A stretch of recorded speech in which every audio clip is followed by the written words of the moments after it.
भारत के nuclear programme को उन्होंने तस्लीम करके दूसरे लफ्ज़ों में भारत को एक एटमी कुव्वत के तौर पे मान लिया और अमेरिका भरपूर कोशिश कर रहा है कि यूनाइटेड नेशन सिक्योरिटी काउंसिल में भी उनको परमानेंट सीट लेके दे और दूसरी तरफ न्यूक्लियर सप्लायर ग्रुप जो है उसमें भी उनको मेंबरशिप लेके दे। यानी हमारा पड़ोसी मुल्क जो भारत है वो भी अगर आप देखें तो बहुत तेजी से तरक्की कर रहा है। उसका इंटरनेशनल क्लाउड बढ़ रहा है और उसकी एक बहुत बड़ी वजह, बल्कि सबसे बड़ी वजह यह है कि उसकी जो मईशत है वो तरक्की कर रही है और वो ग्रो कर रही है। जैसे जैसे पाकिस्तान की मईशत जो है वो डूब रही है, हमारे लिए मुश्किलात बढ़ रही हैं, तो अब जो हमारे दोस्त ममालिक हैं इवन वो भी हमें ये एडवाइस कर रहे हैं कि आप भारत के साथ अमन करें और कश्मीर पर समझौता कर लें और कश्मीर को आकर फिर मुश्किल होगी अगर इन्होंने होश के नाखून ना लिए और खुद काम करना ना शुरू किया और कोई ट्रेड वगैरह ना खोली, इंडिया के साथ ट्रेड ना खोली।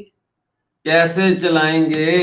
इनको $14 बिलियन चाहिए 6 महीने के अंदर अंदर। इंडिया के साइज में, उसके पोस्चर में, उसकी स्पेस में इजाफा हुआ इंटरनेशनली ट्रेड और इन्वेस्टमेंट में। फ्यूचर की जो पॉसिबिलिटीज़ हैं, ये सारे इम्कानात हैं, ये ज़्यादा खुल के मुल्कों के साथ सामने आए।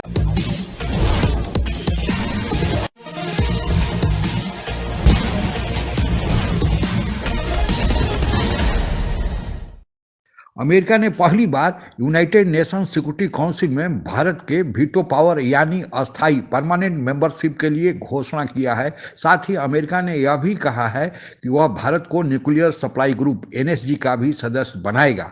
ज्यों ज्यों भारत का दबदबा अंतर्राष्ट्रीय रंगमंच पर बढ़ रहा है, अब तो मुस्लिम देश भी पाकिस्तान पर यह दबाव डाल रहे हैं कि पाकिस्तान कश्मीर भूल जाए और भारत से संबंध सुधारे, तभी आज की तारीख में पाकिस्तान की भी भलाई है। आगे की चर्चा सुनते हैं। भारत के न्यूक्लियर प्रोग्राम को उन्होंने तस्लीम करके दूसरे लफ्ज़ों में भारत को एक एटमी कुव्वत के तौर पे मान लिया और अमेरिका भरपूर कोशिश कर रहा है कि यूनाइटेड नेशन सिक्योरिटी काउंसिल में भी उनको परमानेंट सीट लेके दे और दूसरी तरफ न्यूक्लियर सप्लायर ग्रुप जो है उसमें भी उनको मेंबरशिप लेके दे। यानी एक न्यूक्लियर पावर के तौर पे उनको तस्लीम किया और उनके साथ साथ न्यूक्लियर फील्ड में तावन भी भरपूर तरीके से जारी है। पाकिस्तान के साथ इस तरह का कोई तय नहीं किया। फिर आप स्ट्रेटजिक स्टेबिलिटी किस तरह की मांगते हैं कि स्ट्रेटजिक लेवल पे आप भारत को फैसिलिटेट कर रहे हैं। फिर भारत के साथ आपने जो माहदे किए उनमें उनको top of the line weapons जो हैं वो दिए जा रहे हैं और दुनिया में जहाँ से भी वो वेपन्स लेना चाहें अमेरिका को कोई एतराज़ नहीं। और सो मच सो कि वो रशिया से भी लेते हैं। वो अभी S-400 उन्होंने लिया, top of the line air defence system है। इसी तरह अमेरिका उनको मदद कर रहा है एयरक्राफ्ट कैरियर बनाने के लिए, सबमरीन्स बनाने के लिए। ये वो चीज़ें हैं जो कि अल्टीमेटली इस खत्ते की स्टेबिलिटी को ख़राब करेंगी। जब ताकत का तवाज़न एक तरफ बिल्कुल झुक जाता है यानी भारत की फेवर में, तो स्ट्रेटजिक स्टेबिलिटी कैसे रह सकती है? जो ताकतवर होगा उसको हमेशा एक टेम्पटेशन रहेगी, एक उसको लालच होगी, ख्वाहिश होगी कि वो किसी न किसी तरह कमज़ोर को। हमारा पड़ोसी मुल्क जो भारत है वो भी अगर आप देखें तो बहुत तेजी से तरक्की कर रहा है। उसका इंटरनेशनल क्लाउड बढ़ रहा है और उसकी एक बहुत बड़ी वजह, बल्कि सबसे बड़ी वजह यह है कि उसकी जो मईशत है वो तरक्की कर रही है और वो ग्रो कर रही है। जैसे जैसे पाकिस्तान की मईशत जो है वो डूब रही है, हमारे लिए मुश्किलात बढ़ रही हैं, तो अब जो हमारे दोस्त ममालिक हैं इवन वो भी हमें ये एडवाइस कर रहे हैं कि आप भारत के साथ अमन करें और कश्मीर पर समझौता कर लें और कश्मीर को भूल जाएं। इनफैक्ट कश्मीर के हवाले से जो 5 अगस्त 2019 को भारतीय सरकार और भारतीय वज़ीर-ए-आज़म नरेंद्र मोदी ने जो खसूसी हैसियत ख़त्म की थी मकबूजा कश्मीर की, उसके बाद जाहिर है कि पाकिस्तान ने एक आप कह सकते हैं कि एक प्री कंडीशन रख दी है कि भारत के साथ सिर्फ उसी सूरत में इंगेज किया जाएगा जब भारत कश्मीर की जो खसूसी हैसियत है उसे बहाल करेगा।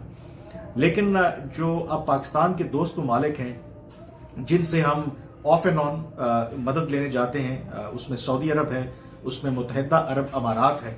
अब ये जो दोनों ममालिक हैं ये पाकिस्तान की ज़ाहिर है कि मुश्किल औकात में मदद भी करते हैं और पाकिस्तान की मजबूरी भी है कि उनकी बात सुने।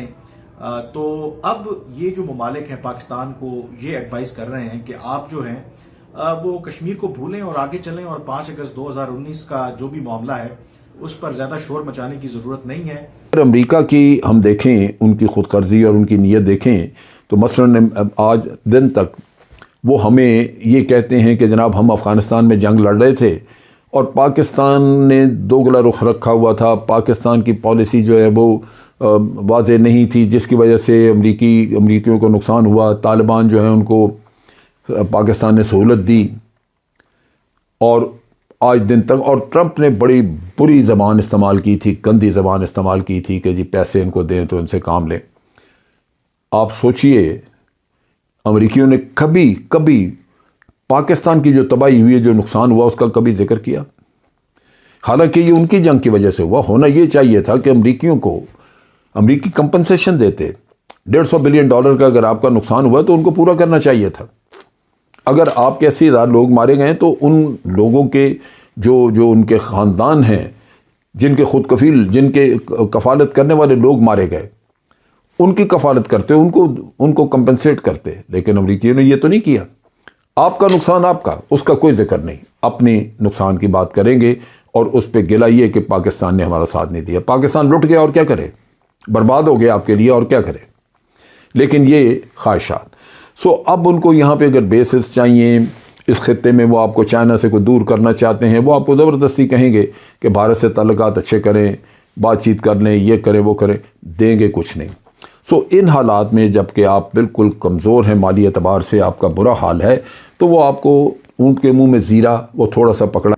अब ये पाकिस्तान के जो अहम दोस्त ममालिक हैं, खास करके सऊदी अरब जो OIC को लीड करता है, इनका कश्मीर के हवाले से जो अब मौक़िफ़ है उसमें तब्दीली आती जा रही है। और ये भी मैं आपको बता दूं कि पाकिस्तान को जो प्राइवेट मीटिंग्स होती हैं पाकिस्तानी और सऊदी हुक्काम की, उसमें ये वाजे कर दिया गया है कि अब हम उस तरह से पोजीशन पब्लिकली नहीं ले सकते कश्मीर के ऊपर जो माजी में लेते थे। और उसकी जो सबसे बड़ी वजह है कि इस वक्त जो सऊदी अरब के जो इकोनॉमिक इंटरेस्ट हैं वो भारत के साथ जुड़े हुए हैं और उसमें बहुत एक्सपेंशन हुई है। और कश्मीर के हवाले से क्यों वो कहते हैं कि कश्मीर से आप मूव ऑन करें और कोई वे आउट निकालें और जो माजी की आपकी पोजीशन है उसको भूलें और आगे चलें, उसकी वजह यह है कि कश्मीर की जो खुसूसी हैसियत ख़त्म की है भारत ने, तो उसके बाद से भारत जो है वो कोशिश कर रहा है कि ये जो गल्फ कंट्रीज हैं, UAE और सऊदी अरब, क्योंकि सऊदी अरब और UAE अब जो अपनी उनकी इकोनॉमीज हैं उनको सिर्फ तेल की मसनूआत पर डिपेंडेंट नहीं रखना चाहते, बल्कि उनको एक्सपैंड करना चाहते हैं। और इसी वजह से वो बाकी दुनिया में सरमायाकारी कर रहे हैं, सरमायाकारी करना चाहते हैं। तो सऊदी अरब और जो UAE हैं वो ये ऑप्शंस एक्सप्लोर कर रहे हैं कि मकबूजा कश्मीर के अंदर वहां पे सरमायाकारी की जाए, रियल स्टेट सेक्टर के अंदर, टूरिज्म के अंदर। आकर फिर मुश्किल होगी अगर इन्होंने होश के नाखुन ना लिए और खुद काम करना ना शुरू किया और कोई ट्रेड वगैरह ना खोली, इंडिया के साथ ट्रेड ना खोली। कैसे चलाएंगे? इनको $14 बिलियन चाहिए 6 महीने के अंदर अंदर। 8 बिलियन तो सिर्फ इनका सर्कुलर डेट है, सॉरी तजारती खसारा है, समझ आई ना? तो $14 बिलियन, ये 1 बिलियन देंगे ना, 1 पॉइंट समथिंग देंगे, चलो 5 बिलियन भी दे दें, तो 14 बिलियन किधर से लेके आएंगे?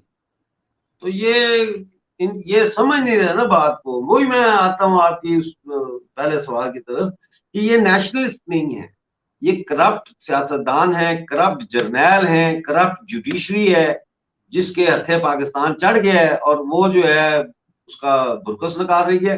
इंडिया के साइज में, उसके पोस्चर में, उसकी स्पेस में इजाफा हुआ इंटरनेशनली, ट्रेड और इन्वेस्टमेंट में, फ्यूचर की जो पॉसिबिलिटीज़ हैं, ये सारे इम्कानात हैं, ये ज़्यादा खुल के मुल्कों के साथ सामने आए। यूनाइटेड अरब एमिरेट्स ने जो आपको कहा है मसला कश्मीर पे, अभी जो अमेरिका ने और UAE ने आपको मशवरा दिया है नेगोशिएटेड सेटलमेंट का, ये सब चीज़ें सामने रख के अगर देखें तो पाकिस्तान के पास अब कोई ऑप्शन नहीं है सवाए इसके कि वो अपने, जैसा कि शहबाज शरीफ ने कहा, माजी की तलखियों और माजी की गलतियों से सबक सीख के तो एक पॉजिटिव शक्ल इख्तियार करें, एक पॉजिटिव रवैया अपनाएं और इंडिया के साथ एक नॉर्मलाइजेशन का प्रोसेस करें जिसमें तजारत और दूसरी चीज़ें शामिल हों। और इसी तरह मसला कश्मीर के हवाले से पॉजिटिव कंस्ट्रक्टिव और आउट ऑफ बॉक्स एक जो रास्ता है वो इख्तियार। 1939 से लेकर 1945 तक द्वितीय विश्व युद्ध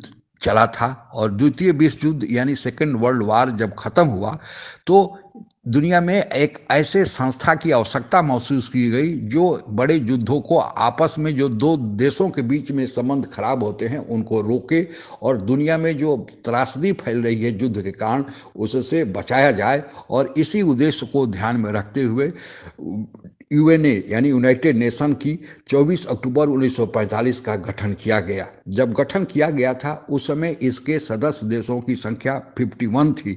भारत भी उन फाउंडर देशों में शामिल था जो इसके जन्म काल के साथ ही उसके अस्थायी सदस्य बन गए थे।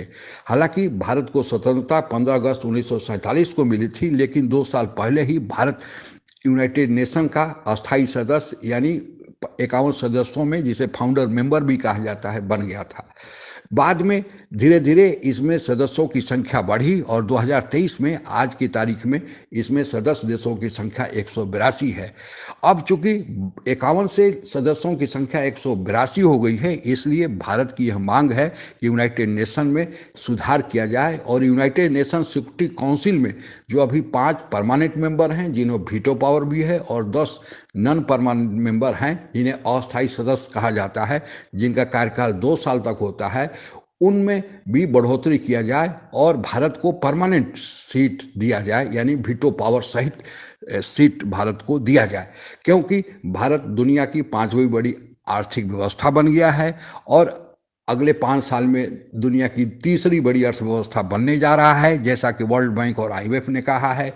और साथ ही भारत सामरिक दृष्टि से दुनिया की तीसरी बड़ी शक्ति बन गया है और इसके अलावे भारत का जो अंतर्राष्ट्रीय रंगमंच पर दबदबा बढ़ते जा रहा है, भारत जो वसुधैव कुटुंबकम के आधार पर जो पूरी दुनिया में ग्लोबल साउथ का, जिसमें 80 देश शामिल हैं, अभी हाल में ही लीडर बनकर उभरा है, इससे दबाव बढ़ा है कि यूनाइटेड नेशन का सुधार किया जाए और भारत को उसमें अस्थायी सदस्यता दिया जाए। हालांकि भारत G4 के नाम से भारत, जर्मनी और जापान और ब्राज़ील यह पहले से ही आंदोलन चला रहे हैं कि अस्थायी सदस्य 4 देशों को दिया जाए। और भारत की साथ एक और प्लस पॉइंट है कि भारत दुनिया में सबसे बड़ा आबादी वाला देश बनने जा रहा है। तो बात हुई थी कि परमानेंट सीट तो दिया जाएगा लेकिन वीटो पावर नहीं दिया जाएगा, लेकिन अमेरिका ने अब समर्थन दिया है कि अगर परमानेंट सीट भारत को दिया जाता है तो वीटो पावर भी साथ में दिया जाएगा। साथ ही अमेरिका ने भारत को न्यूक्लियर सप्लाई ग्रुप में भी शामिल करने का घोषणा किया है कि न्यूक्लियर सप्लाई ग्रुप जो न्यूक्लियर के लिए ईंधन की जरूरत होती है वो अभी भारत को इस ग्रुप में शामिल होने से फॉर्मली आबाद गति से मिलते रहेगा। और अमेरिका को पता है कि अगर भारत को चीन के मुकाबले खड़ा करना है और साथ ही रसिया से भारत को दूर करना है तो भारत के लिए ऐसे समर्थन की ज़रूरियात है और अमेरिका ने इसकी घोषणा कर दिया है।